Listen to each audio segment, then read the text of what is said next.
ଦଶମ ସ୍କନ୍ଦ ଗୋପଲୀଳା ଷଷ୍ଠ ଅଧ୍ୟାୟ।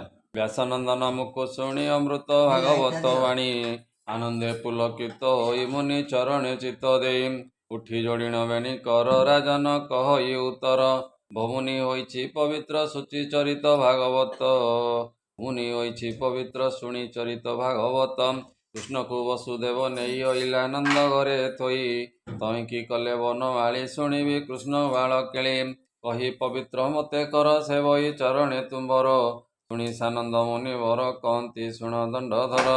କବଚ ଏ ନିଦ୍ରା ଜଗତ ମୋହିଥିଲା, ପାଲଟି ବସୁଦେବ ନେଲା, ଦେବକୀ କୋଳରେ ରଖିଲା କଂସର ହସ୍ତୁ ଶୂନ୍ୟ ଗଲା, ଏମତେ ପାଇଲା ରଜନୀ ଶୁଣ ତୁ ବୀର ଚୂଡ଼ାମଣି, ଏ ଚେତି ଚାହିଁଲା ନନ୍ଦ ରାଣୀ ଚିଆଇଁ ଉଠି ସୁଲକ୍ଷଣେ, ଦେଖିଲା ହୋଇଛି ତନୟ ନନ୍ଦକୁ କହିଲେ ଥୋକାଏ, ଶୁଣି ମିଳିଲା ବେଗେ ନନ୍ଦ ପୁତ୍ରକୁ ଦେଖିଣ ଆନନ୍ଦ, ଯେତେ ଯଶୋଦା ପରିବାରି ଡାକି ଆଣନ୍ତି ନର ନାରୀ, ଏ ବ୍ରାହ୍ମଣେ ମିଳିଲେ ଗହଳ ଶୁଭିଲା ପୁତ୍ର ଜନ୍ମ ଗୋଳ, ନନ୍ଦ ଯେ ଦେଖି ବିପ୍ରଗଣ ଆନନ୍ଦେ ପୂଜଇ ଚରଣ, ବେଗେ ହୋଇଲା ଶୁଚିମନ୍ତ କାଞ୍ଚନ ଆଣିଲା ବହୁତ, ବ୍ରାହ୍ମଣେ କଲେ ବେଦ ଧ୍ୱନି ମଙ୍ଗଳ ଶୁଭ ବେଳେ ଘେନି, କରାଇ ଜାତ କର୍ମ ବିଧି ଦେବତା ପିତୃଙ୍କୁ ଆରାଧି, ବିପ୍ରଙ୍କୁ ଅନେକ ପୂଜିଲା ବେନି ଲକ୍ଷେକ ଧେନୁ ଦେଲା, ଏ ମଣ୍ଡିଣ ବସ୍ତ୍ର ଅଳଙ୍କାର ଚନ୍ଦନ କୁସୁମ ଚାମର, ତିଳ କାଞ୍ଚନ ବସ୍ତ୍ର ଭରି ଦେଲା ଅନେକ ହସ୍ତେ ଧରି, ବିପ୍ରେ ପଡ଼ିଲେ ଦେବଚାରୀ ରଙ୍ଗେ ନାଚନ୍ତି ଗୋପ ନାରୀ,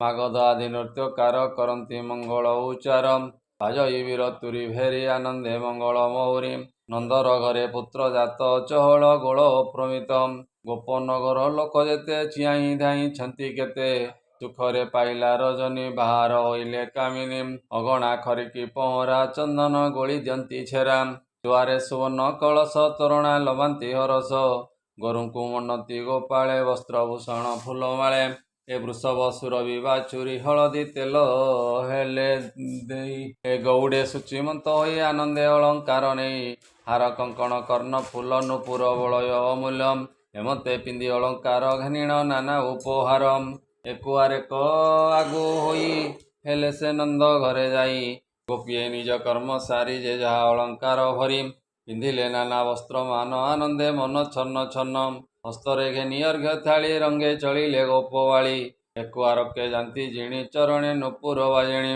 କେହି ଲେଉଟି ନ ଚାହାନ୍ତି ଆକାଶେ ଯେନେ ଗ୍ରହପନ୍ତି, ଏ ଦୋଳନ୍ତି ଶ୍ରବଣେ କୁଣ୍ଡଳ ଲମନ୍ତି କଣ୍ଠେ ହେମମାଳ, ଆକାଶେ ଦେବେଛନ୍ତି ଚାହିଁ ଗୋପୀ ଚଳନ୍ତି ଗୀତ ଗାଇ, ଯାନ୍ତେ ବିରାଜେ ମହିସ୍ଥଳୀ କ୍ଷଣ କ୍ଷଣକେ ହୁଳହୁଳି, କବରୀ ଫିଟି ଫୁଲ ମାଳେ ଯାନ୍ତେ ପୋଡ଼ଇ ପାଦ ତଳେ, ଏ ଆନନ୍ଦ କେ ପାରିବ ଲେଖି ହରିକି ଯାଇଛନ୍ତି ଦେଖି, ନନ୍ଦର ମନ୍ଦିରେ ମିଳିଲେ ମଙ୍ଗଳ ଗୀତ ନାଦ କଲେ, ଅନ୍ତୁଡ଼ି ଶାଳେ ଯାଇ ମିଳି ହାସ୍ୟ କେ କରନ୍ତି ଢମାଳି, ଏ ଯଶୋଦା କୂଳେ କୃଷ୍ଣ ଦେଖି ନିର୍ମଳ କଲେ ଚର୍ମ ଆଖି, ଅକ୍ଷତ ପୁତ୍ର ଶିରେ ଦିଅନ୍ତି ଆନନ୍ଦେ କଲ୍ୟାଣ କରନ୍ତି, କହନ୍ତି ଯଶୋଦାକୁ ଚାହିଁ ଧନ୍ୟ ଜୀବନ ତୋର ଆଇ, ଏ ଆମ୍ଭ ଆୟୁଷ ଘେନି କରି ତୋ ପୁତ୍ର ରଖୁ ନର ହରି, ଆମ୍ବ ଗୋକୁଳ ଯେ ପାଳିବ ଏହାକୁ ରଖୁ ସଦାଶିବ, ହଳଦୀ ତୈଳ ଘେନି ଥୋଇଲେ ପନ୍ତି ଏକ କୁଆରକେ, ହଳଦୀ ମରାମରି ସାରି ନାଚନ୍ତି ଏକୁଆରେ ଧରି, ଖେମଡ଼ା ବାଦ୍ୟ କରତାଳି ନାଚନ୍ତି ଆନନ୍ଦେ ଗୁଆଳି, ବିଜୟ ପରମ ମଙ୍ଗଳ ଆନନ୍ଦ ମାନଙ୍କର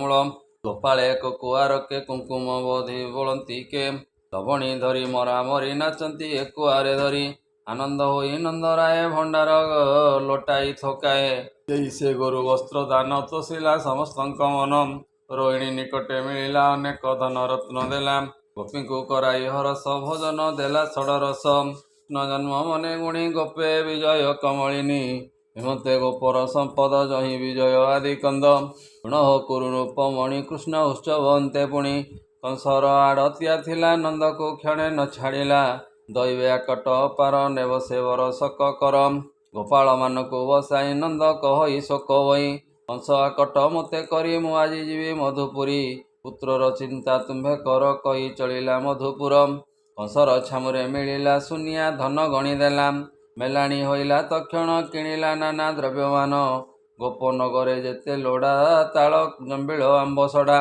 ଶକଟେ ଭରି ମନ ତୋଷେ ଏମତେ ଦିନ ଅବଶେଷେ, ସାରିଲେ ରନ୍ଧନ ଭୋଜନ ନିରତେ କୃଷ୍ଣ ଠାରେ ମନ, ନନ୍ଦର ଆଗମନ ଶୁଣି ବସୁଦେବତା ମନେ ଗୁଣି, ମିତ୍ର ସ୍ୱଭାବେ ନନ୍ଦ ମୋର ତା ଘରେ ଅଛି ମୋ କୁମର, ତାର କୁଶଳ ମୋର ଇଷ୍ଟ ନପୁଣ ଜାଣେ କଂସ ଦୁଷ୍ଟ, ହେମନ୍ତ ମନେ ବିଚାରିଲା ନନ୍ଦର ନିକଟେ ମିଳିଲା। ମିତ୍ରର ଆଗମନ ଦେଖି ଉଠିଲା ଆସନ ଉପେକ୍ଷୀ। ଆନନ୍ଦ ହୋଇ କୋଳାକୋଳି ଯାଇ ବସିଲେ ଏକ ମେଳି। ପୂର୍ବର କଥା ମାନ କହି ଏକ ଆରେକ ଭାବ ବହି। ବୋଲଇ ବସୁଦେବ ହସି ସୁନନ୍ଦର କୁଶଳ ପ୍ରଶଂସି। ବୃଦ୍ଧ ବୟସେ ତୋର ସୁତ ଶୁଣି ହୋଇଲି କୃତକୃତ୍ୟ। ମନୁଷ୍ୟ ଜନ୍ମର ଏ ସାର କହନ୍ତି ସଂସାର ବ୍ୟବହାର। ପୁତ୍ର ନଥିଲେ ଦୁଃଖ ପାଇ ଉଭୟ ଲୋକେ ସୁଖ ନାହିଁ। ଦାରା ତନୟ ବନ୍ଧୁଗଣ ଧନ ସମ୍ପଦ କାରଣ। ଏ ପୁଣ ନୁହନ୍ତି ନା ସତ୍ୟ ଦର୍ପଣେ ପ୍ରତିମା ଯେମନ୍ତ। ପ୍ରତିମା ପ୍ରାୟ ଠୁଳ ଯେସନେ ସିନ୍ଦୁର ଉଲ୍ଲଳ। ଭଲେ ଅଛନ୍ତି ନା ଗୋକୁଳ ତରୁଣ ବୃଦ୍ଧାଦି ସକଳ। ଗୋପାଳେ ଅଛନ୍ତି ନା ଭଲେ ରୋହିଣୀ ଯଶୋଦାର ତୁଲେ। ମୋହର ରୋହିଣୀର ସୁତ ତୁମ୍ଭେ ତାହାର ତାତ ମାତ।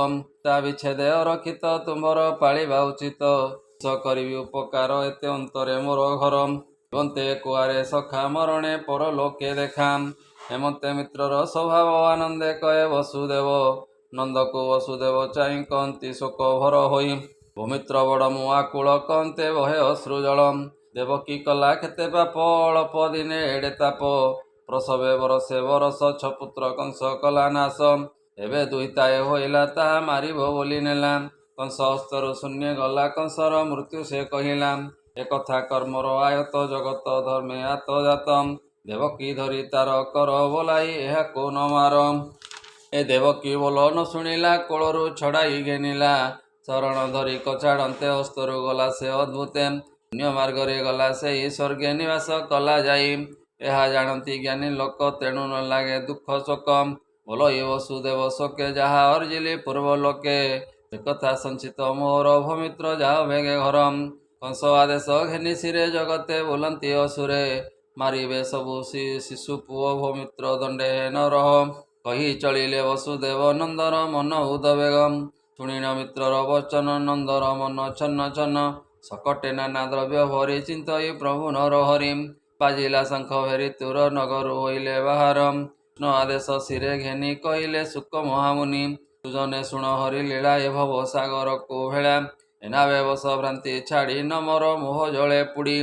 ସମ୍ପଦ ସ୍ୱପ୍ନ ପ୍ରାୟ ଦୃଶ୍ୟ ଏଣେ ଯେ ନକର ବିଶ୍ୱାସ। ନିରତେ ଚିନ୍ତି ନର ହରି ନମର ଶୂନ୍ୟ କୋଳ କରି। ଗୋବିନ୍ଦ ନାମ ଜ୍ଞାନ ରସ କହି ଜଗନ୍ନାଥ ଦାସ। ଇତି ଶ୍ରୀମଦ୍ଭାଗବତେ ମହାପୁରାଣେ ପାରମହଂସ୍ୟାଂ ସହିତାଂ 82 ଦଶମ ସ୍କନ୍ଧେ ବସୁଦେବ ନନ୍ଦ ସମାଗମ ନାମ ଷଷ୍ଠ ଅଧ୍ୟାୟ। ବୋଲ ଆନନ୍ଦେ କବାର ହରି ହରି ବୋଲ।